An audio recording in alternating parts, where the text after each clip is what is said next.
Hi,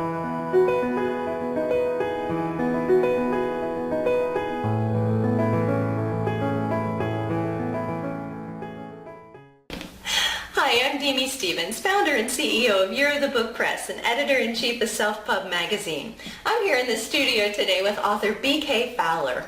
Beth, would you tell us a little bit about your book? Well, the book is a young adult novel, which means it's fiction, and the young adult audience would be, I would say, 13 and on up. And of course, adults like it too. Just like To Kill a Mockingbird, adults like it too. The story starts when Ken, who's about 15 years old, lives in Pennsylvania. Oh, okay. All of a sudden, he's in Japan with his dad. Oh, wow. Talk about change. Yeah. So he's suddenly in Japan. It's during the Vietnam era, so we're talking about the mid-60s. And how old is the boy when he has to move? 15 when it starts. Oh, I can just picture my son now being uprooted. Well, there's a name for that. When the person lands in the new country and everything, the way Ken says, is upside down and backwards, it's culture shock. So, he has to change schools, obviously? Well, they're on a little island that sounds like a sneeze. It's called Kyushu. Kyushu. There's no American school there. Aww. The plot gets harder. So he does correspondence courses. Wow, I didn't know those really existed then, in that time. I'm hoping they did. Fantastic. So in addition to the sorts of school classes that he might have to face some issues there, who is he meeting in his day-to-day life? Well, the first guy he meets is a private, but he doesn't look like the normal private that you would expect to see. They're on a little island. The big wigs don't come around much, you know what I mean? The big brass. So he's not in uniform? His uniform is ragged and it's clean. Okay. But it's not fresh. It's not pristine. It's not pressed, put it that way. His hair is long and kind of wild. Oh, wow. So Ken calls him Wizard. Wizard is the kind of person that I think we would all love. Ken especially likes Wizard because Wizard doesn't lay any booby traps like some adults do. They'll ask you a question, and if you answer the question wrong, you get in trouble. And the other way around, if Ken asks Wizard a question, he gets a straight answer.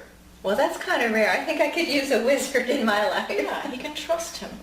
That's great. I see you have chopsticks here. What's that about? Well, that's part of the thing about going to another country.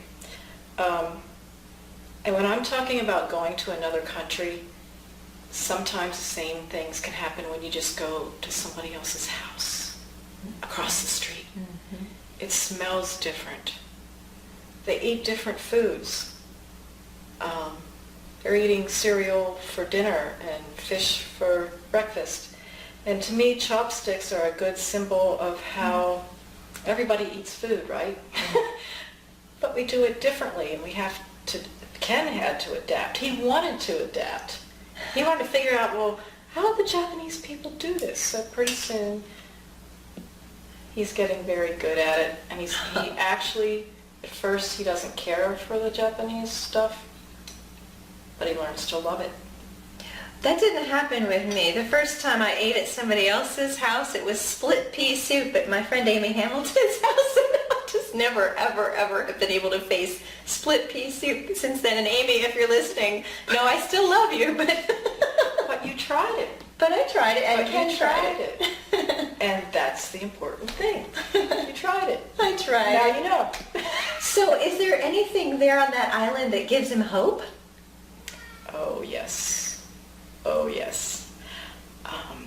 He explores a lot. There's rice paddies and bamboo groves, and there's the village, and there's mountains and creeks and all the things that I remember from my childhood that were fun to explore. And one day, I think it's around sunrise. I know it's around sunrise. He's in a bamboo grove, He's never been in this particular grove before, and he sees a man. And the guy looks like a troll. He's got long hair, got bulbous eyes and bulbous nose and pudgy cheeks. This is the hopeful part, right? Yeah, this is the hopeful Okay, part. good. And he's wearing these white pajamas type things, and Ken is watching him. And the man is making graceful movements, and then all of a sudden, he'll kick out a foot, he'll spin, and it's martial arts. Ken never figures out what kind it is. It takes him a while to figure out the type of martial art it is. Ken thinks, I want to do that.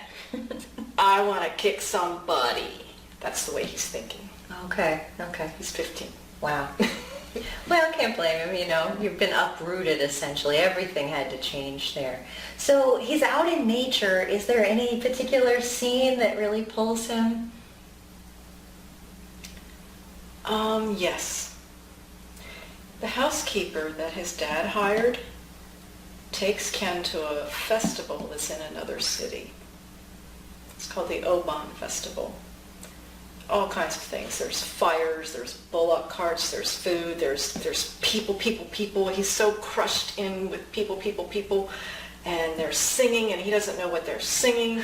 He gets separated from, her name is Maeda, she's the housekeeper.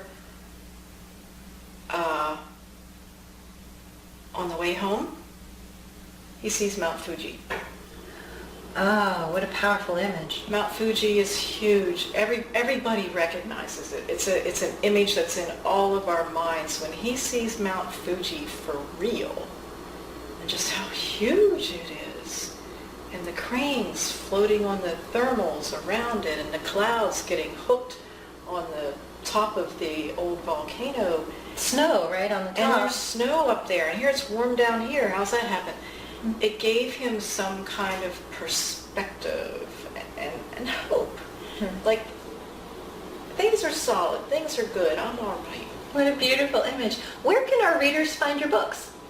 Readers can find Ken's War all the places where good books are sold. If they just ask for it, it might not be on the shelf. Of course, there's Amazon, and there's Lulu is another book vendor, and there's the Borders, and just about anywhere good books are sold. It's also in a Kindle version. Okay, so there's an ebook version as well. Yes. Excellent. Well, thank you so much for joining us today. Can't wait to learn more about your books. Thank you.